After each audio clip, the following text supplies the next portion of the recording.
Hello my dear students, today we are going to discuss Ampere's law or Ampere's circuital law.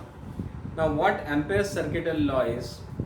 See, Ampere's circuital law states that if suppose there is a closed loop, okay, so this is a closed loop taken in this direction and this is enclosing some currents.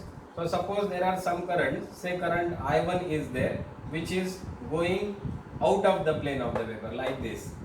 There is another current, say I2, this is also going out of the plane of the current, and there is third current, say I3, which is going into this plane, into the plane of this board. Clear. So ये I1 इस ऐसे होगा, I2 भी ऐसे होगा, I3 ऐसे होगा. Clear. इसके अलावा I4 एक करंट है जो बाहर है, ये it is going out of this plane.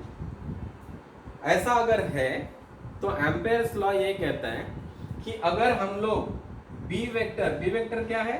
The magnetic field produced by this entire system. So B vector dot of DL vector is what? ये जो लूप है इसका एक छोटा सा लेंथ एलिमेंट अगर हम लोग लेते हैं, so that is DL. Okay, इसका लाइन इंटीग्रल अगर हम लोग लेंगे तो that will be equal to mu 0 times of the current enclosed by this loop. Okay, this is the Ampere's circuital law. So Ampere's circuital law अगर हम लोग लिखेंगे so क्या होगा? The line integral of B vector dot of DL vector for a closed loop. Okay, for a closed loop, this closed loop is also called as Amperian loop. This is also called as Amperian loop. Is equal to the product of, या फिर is equal to mu 0 times the current enclosed by this loop. Okay, so mathematically अगर लिखना है, so line integral of B vector dot of DL vector is equal to mu 0 times of I. This is the Ampere's circuital law. Now let us see how it works. अब इस case में देखिए कि हम लोगों ने जो currents देखे थे इसमें तीनों करंट्स में से दो currents they were going out of the plane, whereas one current was going inside it. अब डायरेक्शन कैसा ले इस केस में? हम लोग क्या करेंगे, एम्पेरियन लूप को अगर राइट हैंड के फिंगर्स को अगर ऐसा कर्ल किया जाए in the direction of the loop, तो थंब का जो डायरेक्शन होगा उसको हम लोग पॉजिटिव डायरेक्शन लेंगे. मतलब करंट I1 और I2 ये कैसे थे? ये बाहर की तरफ आने वाले थे तो इनको पॉजिटिव लेंगे, जबकि करंट I3 को नेगेटिव लेंगे. Clear. So line integral of B vector dot of DL vector will be equal to what? mu 0 times of this. अब इसमें I4 नहीं लेंगे. Why? Because this loop does not enclose it. Clear. अब ये लूप का shape कैसा होना चाहिए? That is our decision. हम लोग डिसाइड करेंगे कि भाई ये जो लूप होगा वो कैसा होगा. Okay, so this is this Ampere's law. Now let us see how it works. अगर हमारे पास एक वायर है, infinitely long wire like this, which is carrying current I in this direction, हम लोगों को एक पॉइंट लेना है which is at a distance of r from this wire. अब क्या करेंगे हम लोग? एक एम्पेरियन लूप लेंगे in the form of a circle of radius r. Okay, यहाँ पे ये एम्पेरियन लूप का एक स्मॉल लेंथ एलिमेंट लेंगे dl. अब हम लोग जानते हैं that the strength of the magnetic field because of this infinitely long wire at a distance r from it is equal to what? mu 0 I upon 2 pi into r. क्लियर. और direction कैसा होगा? Direction हमको right hand rule से मिलता है. If we hold this wire in the right palm, then so that the thumb points in the direction of current. अगर current के डायरेक्शन में थंब पॉइंट करता है तो जिस डायरेक्शन में हमारी फिंगर्स कर्ल होंगी वो डायरेक्शन मैग्नेटिक फील्ड का. इसका मतलब मैग्नेटिक फील्ड भी इधर ही ऐसा ही डायरेक्शन में है. क्लियर, ये डीएल भी इसी डायरेक्शन में है, so therefore the angle between them is what, zero. So अब हम लोग एम्पेयर सर्किटल लॉ अगर अप्लाई करते हैं, so B line integral of B vector dot of DL vector will be equal to what, this will be equal to the line integral of B into DL. क्यों? क्योंकि the angle between them is zero, so B DL cos of theta है, cos of theta cos of zero is 1। Now this is equal to B कितना है, B is equal to what, mu zero I upon 2 pi R, ये हम लोग जानते हैं। Okay, और dl क्या होगा? Now suppose d theta is the angle subtended by this length element and r is the radius. तो हम लोग जानते हैं कि r इंटू डी थीटा करेंगे तो ये लेंथ मिलता है हम लोगों को, तो this is equal to r into D theta. Okay, अब ये इंटीग्रल जो है हम लोग कौन से किस लिमिट में लेंगे? यहाँ पे एंगल कितना हो सकता है, 0 से लेकर 2 पाई तक, सो लिमिट क्या होगा, 0 से 2 पाई। Clear? Now r will cancel, what we get is mu 0 i upon 2 pi, ये तो कांस्टेंट है। इंटीग्रेट करेंगे d थीटा को, d थीटा का integral with respect to theta is what, theta. Clear? And limits क्या है, 0 to 2 pi, so this is equal to mu 0 i upon 2 pi. Okay, upper limit 2 pi minus lower limit 0, ये 2 pi cancel हो गया, सो क्या बचता है, mu 0 times of I which is what, which is the Ampere circuital law. So therefore line integral of B vector dot of DL vector comes out to mu 0 times of I. Okay, so this is how, this is in accordance with Ampere circuital law. Clear? So now let us see how we can apply this to some other types of systems.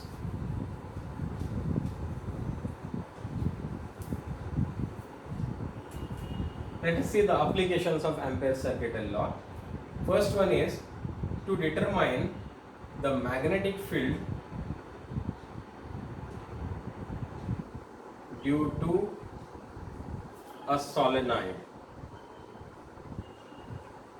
See, solenoid आपको बता दूं कि solenoid consists of a long wire which is wound like this,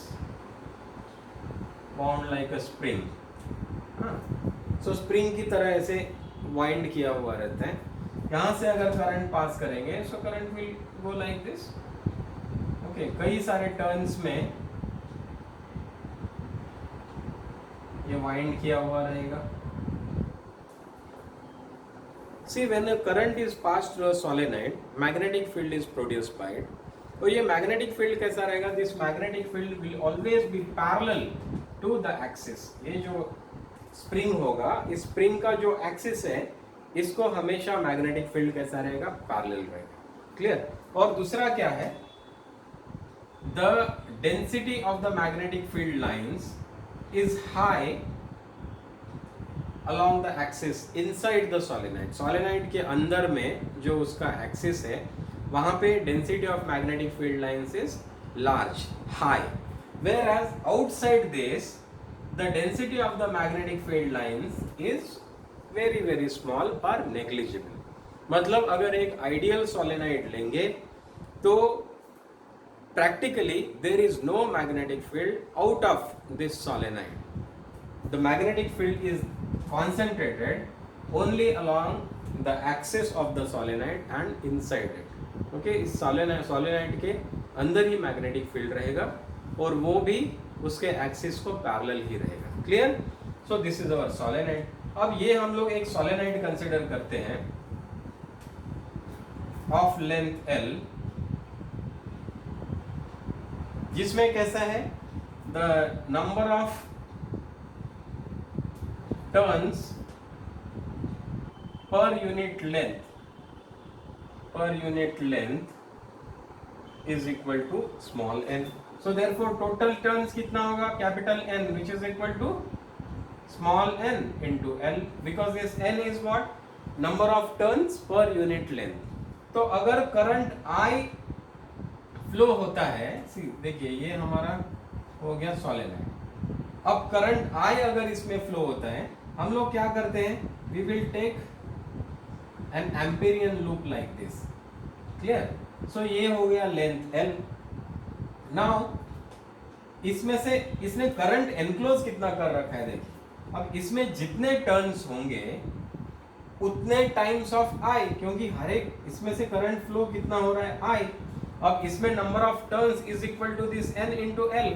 So what is the total current enclosed by this loop? This is equal to NL into I, if I is the current. Okay, I hope you have understood this. Now see, हम लोग क्या करेंगे, we will apply this Ampere circuital law. So ये तो हो गया हमारा solenoid का, this is our solenoid.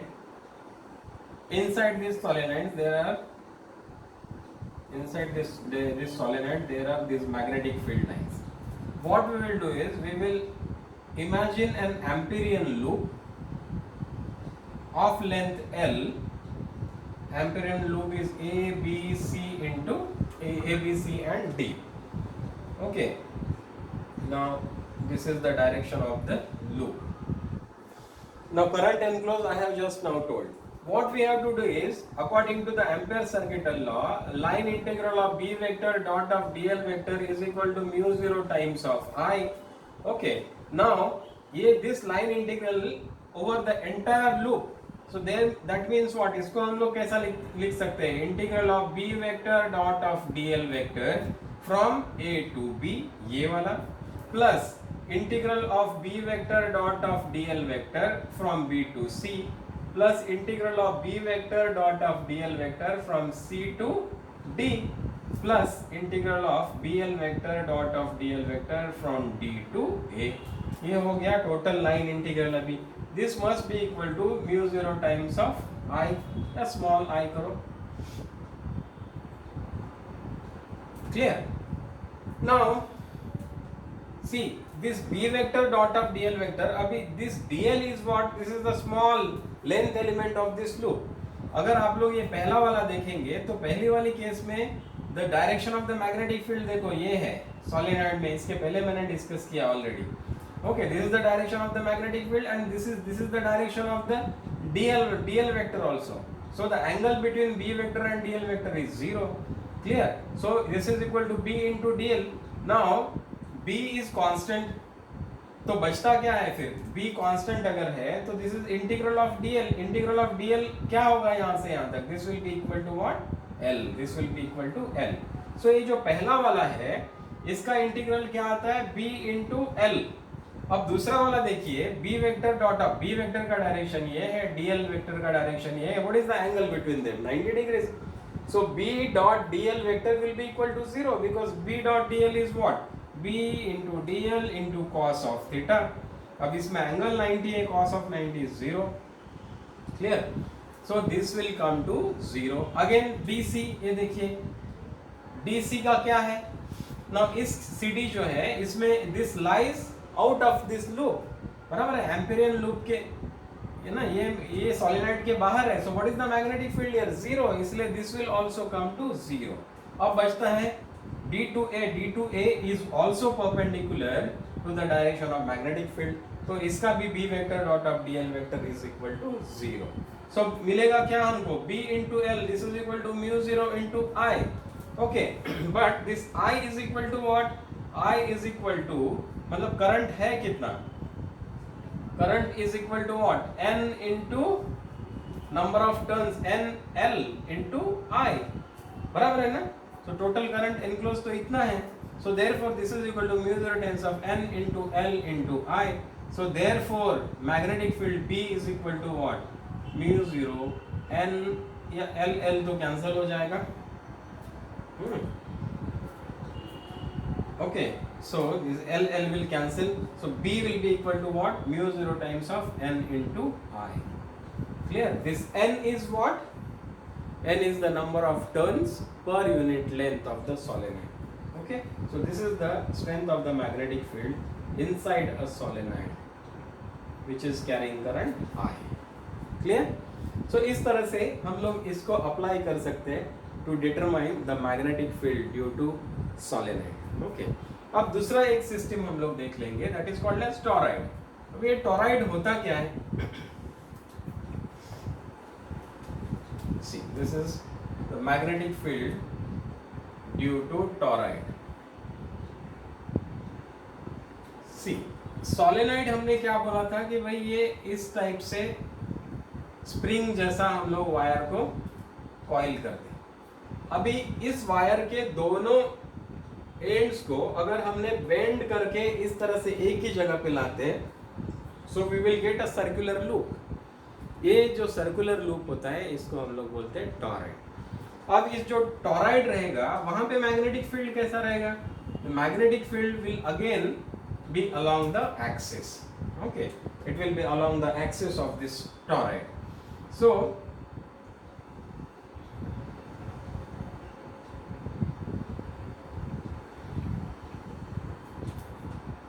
ये toroid, तो direction of magnetic field will be like this along the axis. हम लोग क्या करते हैं? We will take an Amperian loop. We will consider an Amperian loop in the form of circle of radius r. Okay, इस type से हम लोग एक Amperian loop लेंगे. Okay, an Amperian loop in the form of a circle of radius r. Now, according to Ampere's circuital law, line integral of B vector dot of dl vector is equal to mu 0 times of the current enclosed by this. Clear? अब ये जो torrid, ये जो Amperian circle है, अब इसने current कितना enclose कर रखा है? The current enclose by this will be equal to what? The number of turns per unit length multiplied by the length of this toroid. The length of this toroid will be equal to what? 2 pi into r. Clear? So या तो फिर क्या करेंगे? See, suppose capital N is the number of turns. So what is the total current enclosed? Total current enclosed will be number of turns into the current through each turn. Okay. Now अब इस case में भी देखिए, B vector is parallel to the dl vector at each point. मैंने बोला था कि its direction is along the axis. So ये दोनों अभी भी कैसे है? Parallel है. इसका मतलब B vector dot of dl vector is also equal to what? It is also equal to B into dl. क्योंकि B dot dl is what? B dl into cos of theta. और theta 0 है, तो cos of 0 is 1. So B vector B into dl. अब इसका अगर हम लोग line integral करेंगे, so B तो कांस्टेंट है, line integral of this dl will be equal to what? 2 pi into r. Yes, so this is equal to mu 0 times of n into I. Okay, so now B is equal to what? This is equal to mu 0 times of n upon, इसको इधर shift करता हूँ, 2 pi r into I.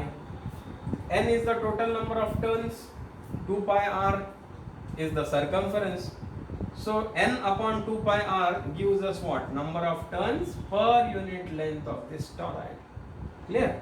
So therefore this will be equal to mu 0 times of small n into I, where small n is what? Small n is the number of turns of the toroid per unit length of it. Okay, so this is how we can apply Ampere's circuital law for determining the magnetic field because of the current flowing through this toroid. Okay, so हम लोगों को solenoid के कारण magnetic field कितना होता है वो पता चला है. टॉरॉइड के कारण, सोलेनाइड और टॉरॉइड दोनों केसेस में the concentration of the magnetic field is along the axis of this systems. In systems के बाहर practically there is no existence of magnetic field because of the flow of currents through this.